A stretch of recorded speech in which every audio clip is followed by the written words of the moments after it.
Subscribe to our YouTube channel and press the bell icon to get the latest updates. Hi everyone, I am Sanya Dhingra and this is a new show on ThePrint called IAS Mantriji. In this show, we discuss the Indian bureaucracy, the politics within the Indian bureaucracy and everything civil services. Now, in this first episode of Yes Mantriji, we're going to discuss about the decline of the Indian administrative service.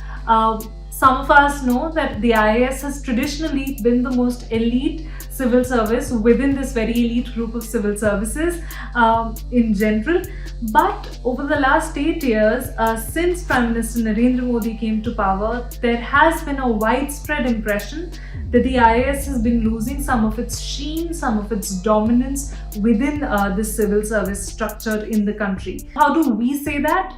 Let's jump straight away to numbers and let's look at some of the most important constitutional bodies in the country and some of the most important investigating agencies in the country, and let's look at who is heading them. A few weeks ago, the central government promulgated two very controversial ordinances regarding the tenures of the chiefs of the CBI, the Central Bureau of Investigation, and the Enforcement Directorate. They made the tenures of the chiefs of these two agencies extendable for up to 5 years. Why is that important for us?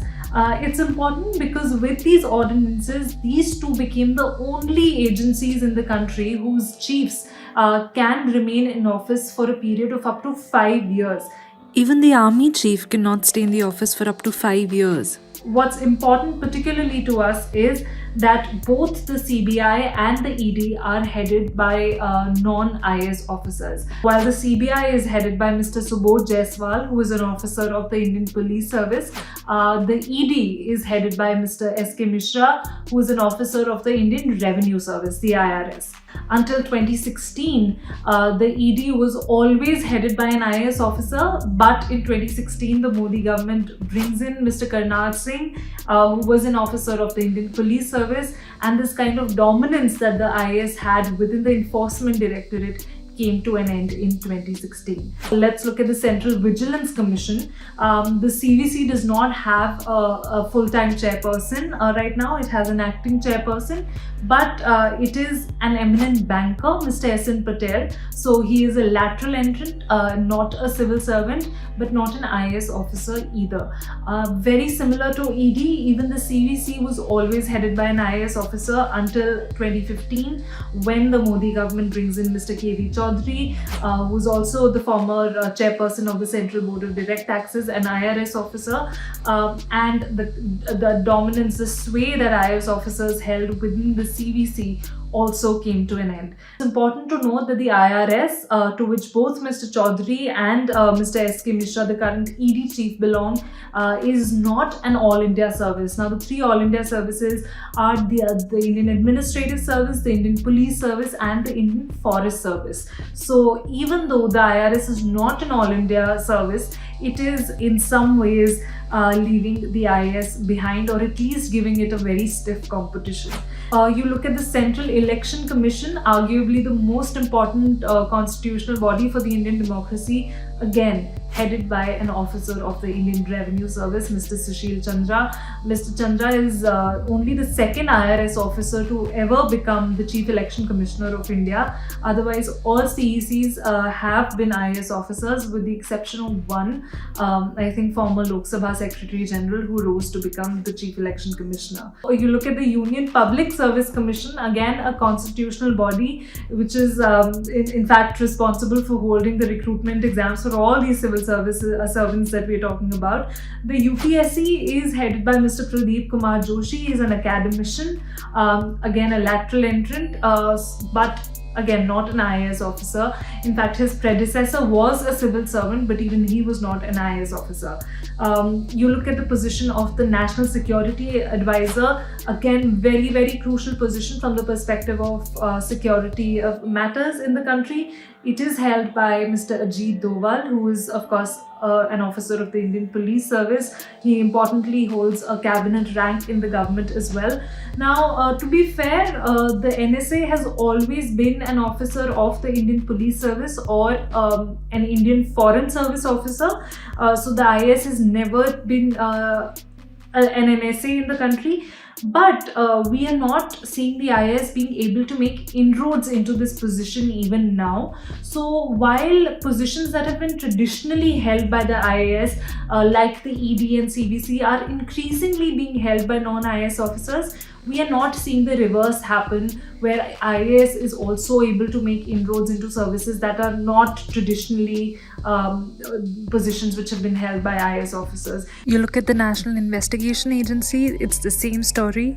Traditionally, a position held by an officer of the Indian Police Service, still held by an officer of the IPS, Mr. Kuldeep Singh. Let's move to the central government. The central government, the picture is slightly more complicated. Here we see serving officers who are primarily responsible for executing the policies of the central government. When we look at the secretary level position, now the secretaries are of course the highest ranking officers in any ministry. If we look at the secretary level, we see that there are 105 IAS officers as opposed to 24 non-IAS officers. The IAS continue to be in a very comfortable majority at the secretary level position. You move down a notch lower to the additional secretary level, again 107 IAS officers as opposed to 41 non-IAS officers. Comfortable majority for the IAS. You come to the level of the joint secretary, and this is where the picture starts changing. We have 133 IAS officers as opposed to 240 non-IAS officers. So the joint secretaries are arguably, it is the most important position in the central government. This is where policy making really happens. And if you talk to civil servants within the government, they will tell you that this kind of a situation has never happened before, where IAS officers have come to be a minority at the level of the joint secretary. You come down to the director level, which is one level below the joint secretary. The numbers are even more concerning for the IAS. We have 53 IAS officers as opposed to 393 non-IAS officers. So it goes without saying that today's directors and today's joint secretaries will be tomorrow's secretaries and additional secretaries, and the numbers will slowly but surely start changing at the senior level positions in the central government as well. You look at the states, of course the state governments function very differently from the central government, and we will talk about that in subsequent episodes. But you look at the position of the district magistrate at the state level. It is arguably the most important position a civil service servant can hold, and it's also considered the first brush with real power and real influence that officers have. It is at the DM level. If you look at these positions, they are legally protected for the IAS officers. The position of the DM and the position of the chief secretary, which is the highest ranking civil servant in any state. So these two positions are legally protected for the IAS, which means that a non-IAS officer cannot hold these offices. This does not mean that state governments do not try every now and then to have a non-IAS officer sit in these positions, but since they're legally protected, the kind of dominance that IAS officers hold continues to stay as it is in these positions. But even traditionally, at the state level, it is the IPS officers who are known to be closer to the political dispensation. Why? Because the IPS officers are the ones who are responsible for holding, for sort of maintaining law and order in the state, and that just makes them naturally closer to the political dispensation. Even during the Congress years, for example, the cop politician nexus was known to be very strong, and during the Congress years especially, a lot of governors used to be former officers of the Indian Police Service. The picture it has almost completely changed when you look at governors, but it is a very important position from the perspective of the central government in the state. But now we increasingly see that it is former politicians who are increasingly being appointed as governors. In fact, right now we have only one civil servant who is serving as a governor, Mr. R.N. Ravi. He used to be the governor of Nagaland, and now he's the governor of Tamil Nadu, but he is also an officer of the Indian Police Service. Can we then say, look at all these numbers and say that the power of the IAS has completely sort of died out and it does not enjoy the kind of dominance that it had within the civil services? I think it would still be premature to say that. The power of the IAS is way too embedded in the very structure of the civil services in this country. And even if you look at the Prime Minister's office, and Mr. Modi's PMO is known to be a very, very powerful PMO. And if you look at the PMO itself, some of the most senior officers of the PMO are in fact officers of the IAS, retired or serving.